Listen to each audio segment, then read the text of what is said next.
Ini embunnya tambah kelihatan deh.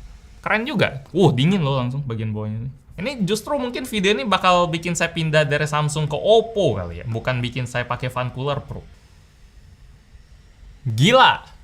Ini dapat skornya. Halo guys, David sini dan hari ini saya pengen nyobain aksesoris biar HP saya jadi lebih dingin dan performanya jadi lebih stabil. Soalnya kan akhir-akhir ini saya lagi senang main Genshin Impact, game yang lumayan hype itu, tapi dia butuh performa yang tinggi banget dan biasanya game-game kayak gitu bikin HP panas, terus karena HP kita panas, performanya jadi drop juga, FPS-nya jadi nurun gitu karena throttling. Ini saya udah pernah tes di S20, pernah tes di iPhone aja panas, terus saya juga ada ngetes di Oppo Find X2 Pro. Semuanya kayak tekor gitu lah, dihajar si Genshin Impact. Jadi saya nyari solusi di internet, nyari aksesoris, dan banyak yang rekomenin buat pakai aksesoris kipas pendingin yang namanya Black Shark Fan Cooler. Di sini ada dua tipe, ada yang fan cooler biasa yang warna putih ini harganya 300.000 dan ini ada yang lebih bagus namanya Fan Cooler Pro. Jadi di sini ada tulisan Pro-nya. Ini harganya 500.000. Jadi silakan dipilih aja. Ini bedanya ada di jumlah fan blades. Ini ada 5, ini ada 7. Ini RPM-nya lebih tinggi, rendah. Ini RPM-nya lebih tinggi dan katanya radiatornya juga lebih banyak yang Pro ini, jadi speknya dinaik-naikin dikit lah. Tapi di video ini biar fokus saya pengen cobain yang Fan Cooler Pro aja. Nanti mungkin di tengah pengujian saya bakal cobain ini dikit, cuma daripada ngebahas dua-duanya jadi kemana-mana, kita coba bahas yang satu aja. Ini keduanya kalau misalnya Anda minat, saya udah taruh linknya di bawah ya. Ini keduanya saya beli di Tokopedia. Saya ada sekalian ngasih link buat langsung masuk ke promo Gadget on Tuesday juga, karena tiap hari Selasa di Tokopedia ada diskon up to 70% dan cashback up to 200.000 kalau Anda lagi pengen beli HP atau beli tablet atau beli casing atau beli apa lagi ya, pokoknya gadget-gadget gitu. Jadi kalau misalnya Anda lagi pengen beli gadget, langsung dimanfaatin aja, linknya ada di bawah. Sekarang kita unbox aja di sini. Ya awalnya saya juga pikir Black Shark niat juga ya jual kayak ginian kepisah, dan dia kayak lumayan itu sih. Waktu itu pas mereka pinjemin Black Shark, HP Black Shark gitu, mereka bilang nggak apa deh kalau misalnya HP-nya nggak terlalu banyak dibeli karena memang HP-nya ya 10 juta atau berapa gitu, pokoknya mahal lah. Mereka bilang aksesoris mereka juga bagus-bagus kok, kalau itu bisa dikenalin boleh banget, cuma ini nggak dipinjemin Black Shark, ini saya beli sendiri.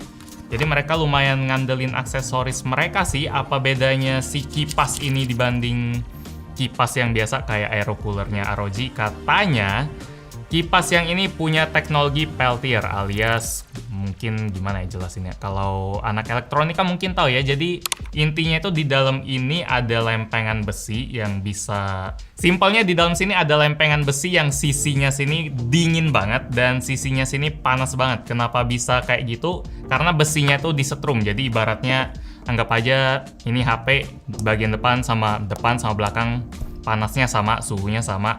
Terus listriknya itu entah digimanain, dibohongin orang biar bisa narik suhu yang ada di sini buat ditambahin ke sini. Jadi anggap aja ini 55, listriknya bikin ini jadi 0, terus ini jadi 10.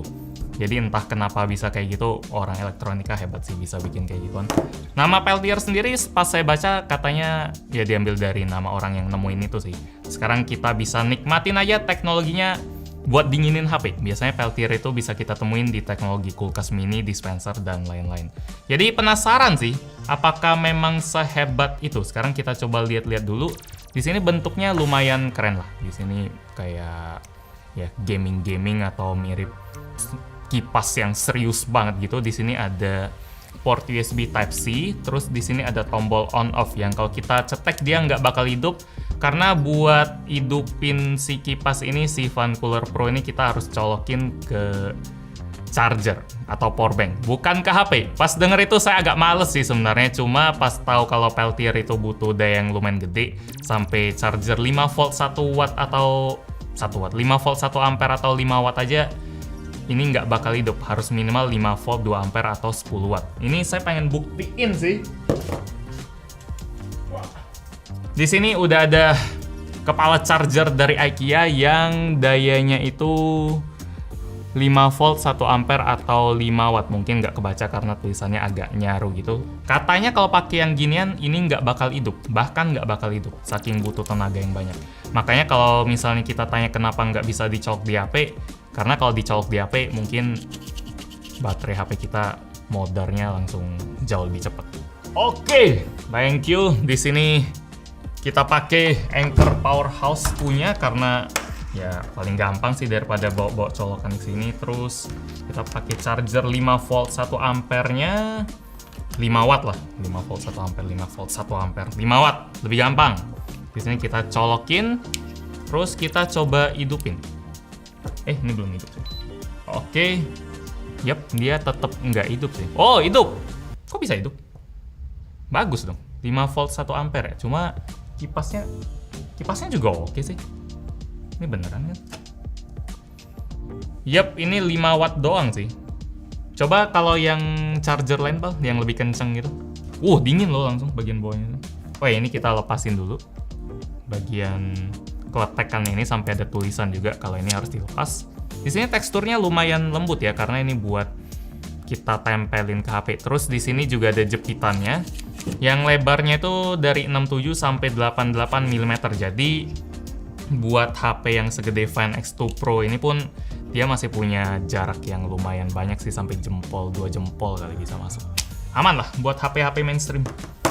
Kalau kita langsung colok ke lubang USB-nya aja bisa nggak? Kalau bisa kan lebih gampang, nggak usah pakai kepala-kepala. Cuma ini salah satu kelemahan paling gede buat saya sih, kita harus pakai output power yang beda lagi, input power yang beda lagi buat si Fan Cooler Pro. Kalau misalnya dia bisa dicolok ke HP, kayaknya lebih praktis, cuma ya ngerti lah kenapa harus gitu. Cuma ini bikin agak ribet aja.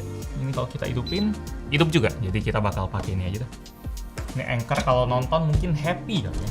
Bukan Black Shark-nya yang happy. Jadi di sini langsung kerasa kalau dia ada hawa-hawa dingin gitu. Buat kasih ilustrasinya saya langsung kasih lihat. Kita pakai FLIR. Ini kamera thermal yang bisa ngasih lihat suhu pakai visual langsung. Jadi bukan gambaran doang dingin panas, kita langsung lihat aja.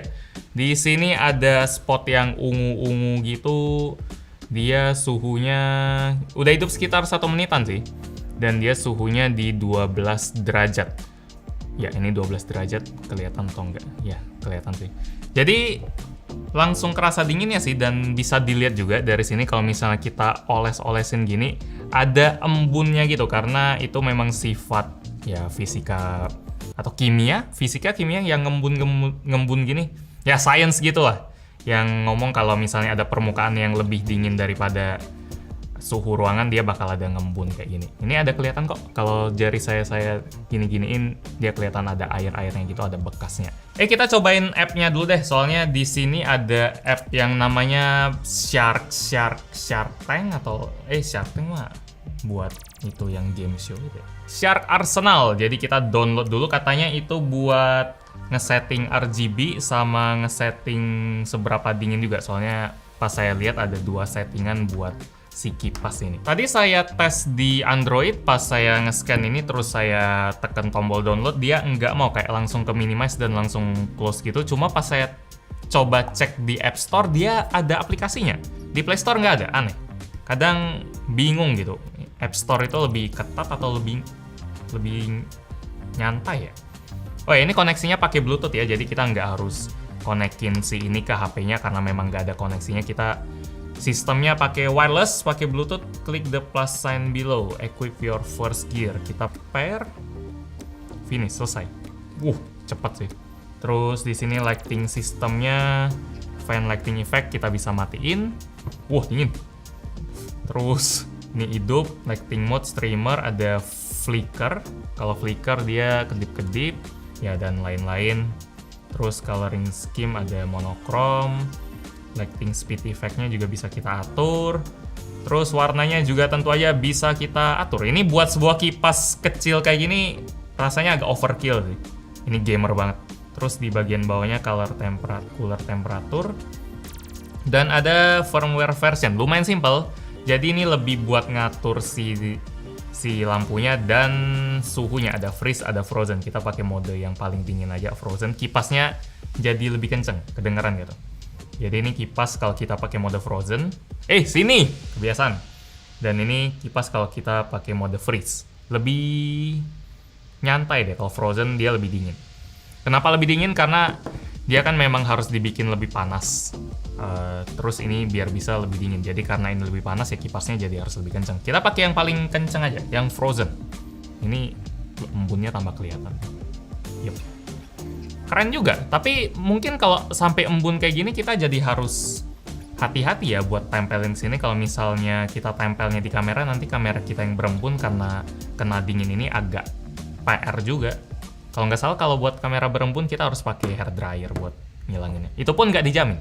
Sip, sekarang kita langsung tes aja apakah dengan menggunakan Black Shark Fan Cooler Pro ini kita bakal dapetin performa yang lebih stabil. Pertama itu dulu, kita pakai Antutu buat ngetesnya. Pertama kita bakal benchmark si HP 5 kali tanpa pakai cooler buat ngeliat kalau performanya itu bakal jatuh atau enggak. Kalau pertama itu harusnya skornya maksimal. Kayak misalnya 600.000, tapi harusnya ketiga, keempat, kelima bakal turun karena HP-nya kepanasan kan. Soalnya si benchmark bakal nge-push HP-nya banget, dan kalau HP kita kepanasan, performanya bakal turun. Itu udah jelas, soalnya itu namanya throttling. Kayak mobil lah, misalnya mobil kita kepanasan, kita bisa geber terus, cuma nggak bagus buat umur mesin dan mungkin tiba-tiba bisa putus. Kalau HP kita, dia ada sistem yang namanya throttling, itu komputer juga ada, yang bakal ngelambetin performanya biar dia nggak terlalu panas. Pintar sih! Pertama-tama kita coba cek suhu HP-nya. Kalau nggak di benchmark, si Samsung S20 Plus dia 36,5.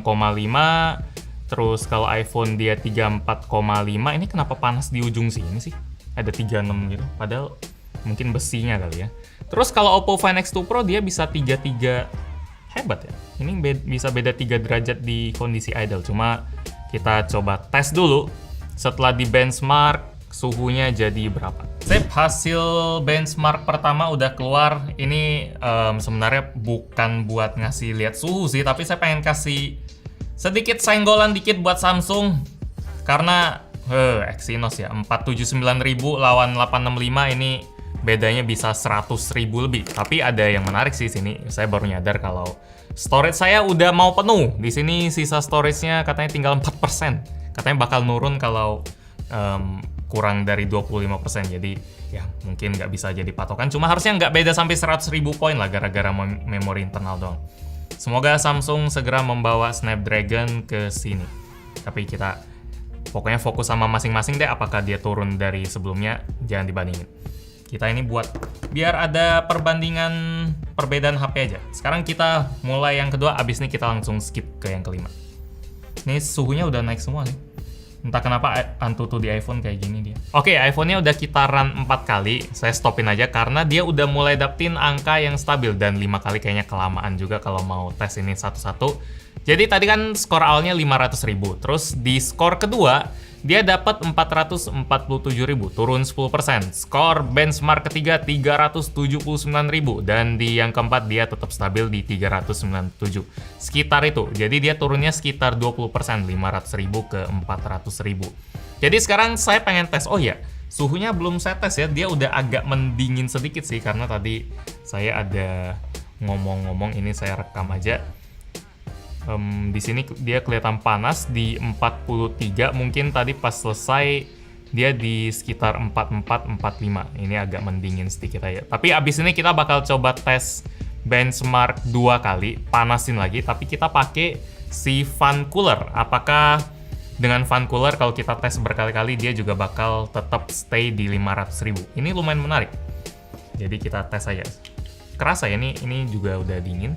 Ini ada selalu keluar embun dari tadi, saya coba lap-lapin. Dan saya nggak pengen taruh deket kamera sih. Siapapun yang ngorbanin kamera iPhone demi dapetin performa yang lebih tinggi kayaknya agak gila juga. Jadi kita posisinya di tempat yang agak masuk akal aja. Sekarang kita langsung benchmark aja. Apakah dia bisa dapat 500.000 atau malah lebih? Karena dingin mungkin di run pertama dia udah di tengah-tengah udah kepanasan jadi agak ngelambat, jadi 500.000 aja. Kita coba lihat. Kalau bisa 500 ya harus exit dulu. Entah kenapa Antutu di App Store ini agak aneh deh. Ada iklannya banyak. Terus kalau mau tes ulang dia harus keluar dulu. Sip. Kita lihat aja. Kalau bisa 500 atau tembus berarti ini ada pengaruhnya. Kalau ini sementara kita coba run terus sampai gantian mereka, kita panasin terus pokoknya. Ini juga nurun semua.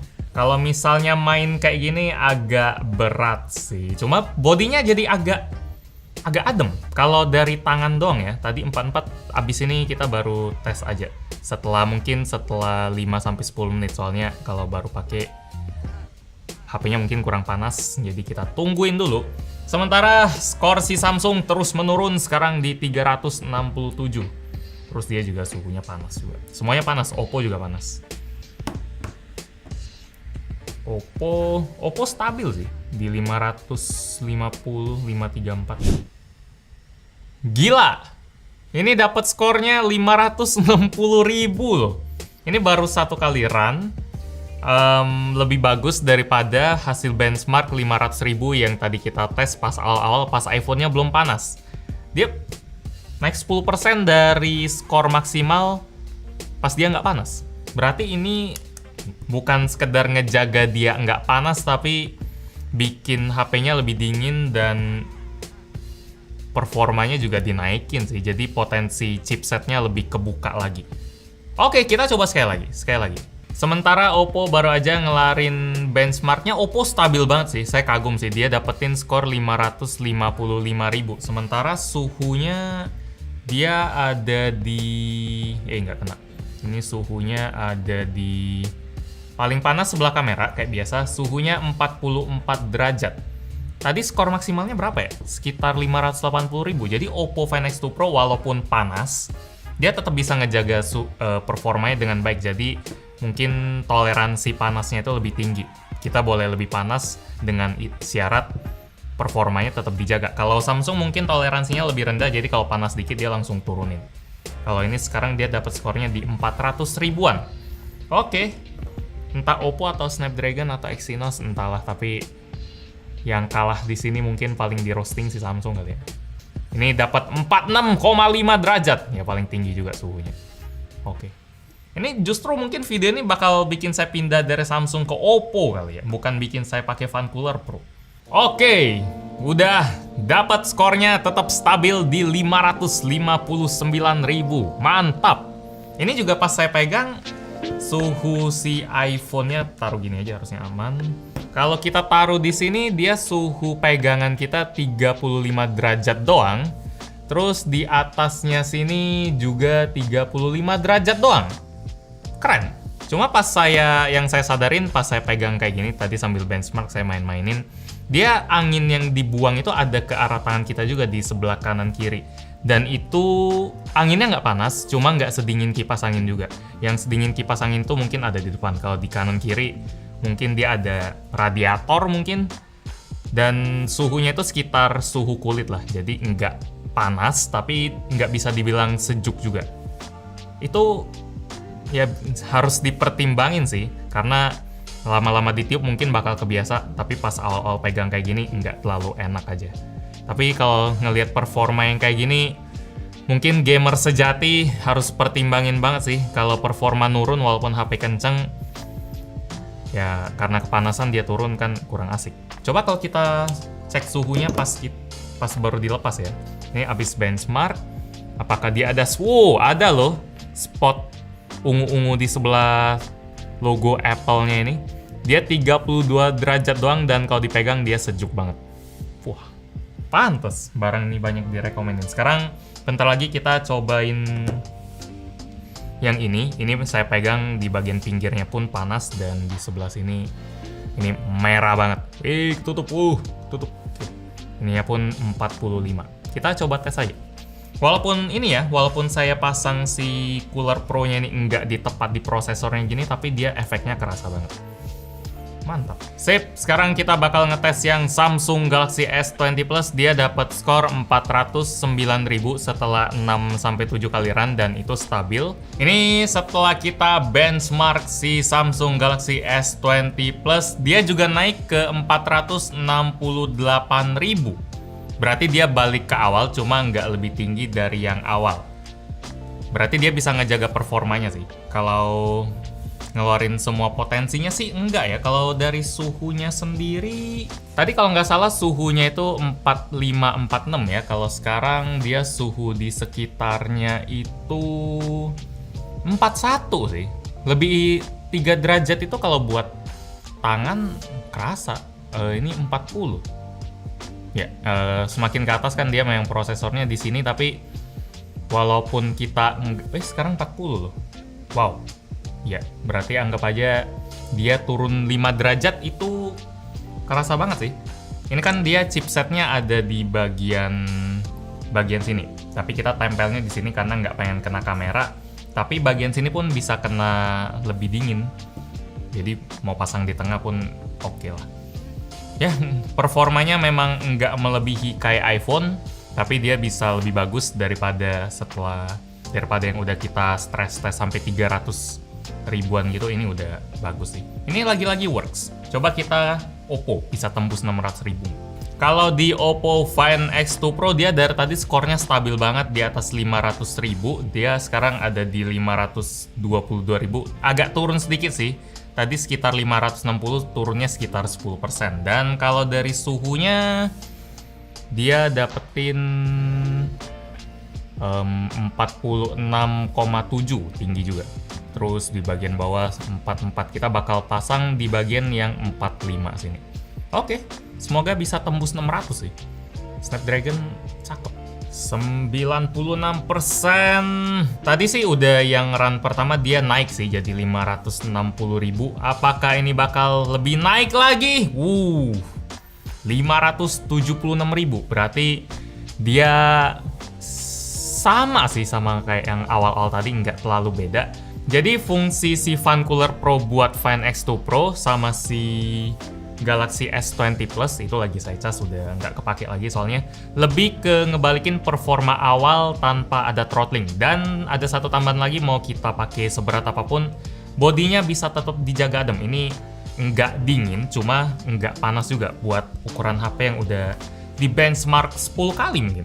Ini kalau kita lihat ukuran suhunya, ngukur suhunya dia cuma 36 derajat doang. Terus bagian sini dia cuma 38 derajat doang. Jauh banget dari yang tadi itu sekitar 46. Ini lebih dingin dari S20 Plus juga, yang tadi kalau dipakein ini selama 2 kali benchmark dia 40. Di sini ada kelihatan juga ya kalau dinginnya itu agak-agak bocor-bocor dikit kayak pengen nyebar gitu. Jadi kalau kita di bagian sisinya dia udah nyentuh 31 derajat. Buat hasilnya sih ini oke banget sih. Fan Cooler Pro ini recommended, cuma ada beberapa catatan yang harus diperhatiin. Mungkin saya sambil main Genshin Impact kali ya.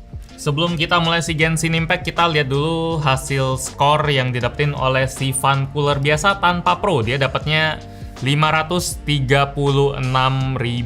Sekitar bedanya 5% lah dari yang Fan Cooler Pro. Apakah ini lebih bagus? Kalau Anda seneng RGB, ambil yang Pro karena ini nggak punya RGB. Terus kalau saya lihat jepitannya juga ini nggak terlalu solid, walaupun kalau kita pegang, wow, yep, ini jepitannya juga saya ngerasain dia kayaknya nggak terlalu solid ya. Kalau kita coba bagian si Fan Cooler Pro ini, terus kita goyang-goyangin, yep, dia lebih bagus jepitannya. Jadi dari build quality, dari ukuran, dari performa pendinginannya lebih bagus Fan Cooler Pro. Cuma kalau buat sekedar ngejaga performa doang ini udah bagus banget. Ya build quality dan lain-lain aja. Kalau dari skor juga bagusan si Fan Cooler Pro. Kalau misalnya Anda punya budget lebih, saya lebih saranin ambil yang ini aja. Tapi kalau pengen fungsinya aja, si Fan Cooler dengan harga 300 udah oke banget sih. Sekarang saya pengen bikin kesimpulannya aja kali. Ini saya mainnya di settingan highest pastinya, di FPS yang 60. Ini yang bikin HP teriak banget sih. Kalau sekarang performanya masih enak banget, masih lancar banget. 60 fps kayaknya bisa dapat 50-60 fps lah. Nah, kelemahan dari HP ini, keunggulannya dari tadi udah kita lihat bareng. Dia dingin, bisa bikin HP tetap dingin, sama bikin performa tetap kejaga. Cuma itu doang, nggak ada yang lain. Fungsi dari cooler memang buat itu kan. Tapi kelemahannya, ya kita main harus sambil gini, mungkin harus kecolok ke power bank, kayak gini, atau kecolok ke adapter buat ngecas HP. Terus suaranya juga serasa lagi pakai laptop gaming gitu. Jadi kalau misalnya Anda dengerin suara di sini, ya lumayan ada lah. Sampai Iqbal tadi pun ada komen kalau shooting ROG sama shooting ini hampir nggak ada bedanya. Laptop ROG ya, suasananya mirip gitu karena anginnya lumayan kenceng. Terus kelemahannya ya ada gangguan di sekitar sini dan ada angin-angin juga dari sebelah kanan kiri. Dan itu aja sih. Dan tentu aja harus keluarin duit.